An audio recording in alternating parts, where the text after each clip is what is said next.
জানি মিসেলস নিয়ে অনেক সময় নিয়ে ফেলেছি, বাট আমার মনে হয় এগেন এটাও আমার পাবলিক হেলথ ইনফ্রাস্ট্রাকচারেরই অংশ। কারণ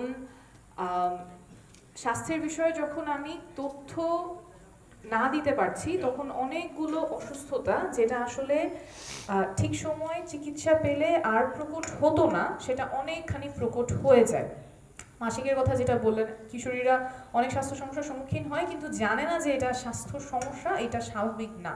মাসিকের সময় প্রচণ্ড ব্যথা হওয়া সেটা স্বাভাবিক না, অনেকেই আমরা ধরে নেই এটা স্বাভাবিক, এবং সেই ক্ষেত্রে তার যাওয়ারও জায়গা থাকে না। হয়তো মা নানির কাছে তারা প্রশ্ন করবেন, কিন্তু তারা তো আর মেডিকেলি ট্রেন না বোঝানোর জন্য যে আসলে কোন সময় তার স্বাস্থ্য ব্যবস্থার সহায়তা নিতে হবে, ডাক্তারের কাছে যেতে হবে, কোন সময়ে হয়তো সেটা বাসায় ম্যানেজ করা সম্ভব। তো এই তথ্যের ঘাটতি, এবং শুধুমাত্র কিশোর কিশোরীদের জন্য না, ইভেন মেনোপজের পরে যদি কারো ব্লিডিং হয়, সেটা যে আসলে একটা সার্ভাইকাল, সেটা যে একটা ক্যান্সারের লক্ষণ, সেটা কতজন মানুষ জানে, এটাও কিন্তু আমাদের জানানোর উপায় নাই। তো এটা অ্যাক্রস দি এইজেস এই গ্যাপটা আছে, এবং তথ্যের গ্যাপ থাকলে, বিশেষ করে স্বাস্থ্যের ক্ষেত্রে তথ্যের ঘাটতি জীবন বাঁচানো এবং মরার মধ্যে একটা পার্থক্য করে দেয়। তো সেই ক্ষেত্রে আসলে আমাদের সব ধরনের স্টেক হোল্ডার, সব ধরনের অ্যাক্টার্সকে একসাথে আসতে হবে, যাতে তথ্য ঠিক সময়ে ঠিক মানুষের কাছে পৌঁছাতে পারে এবং স্বাস্থ্যসেবাটা যাতে তারা সঠিক সময়ে নিতে পারেন। অনেক ধন্যবাদ।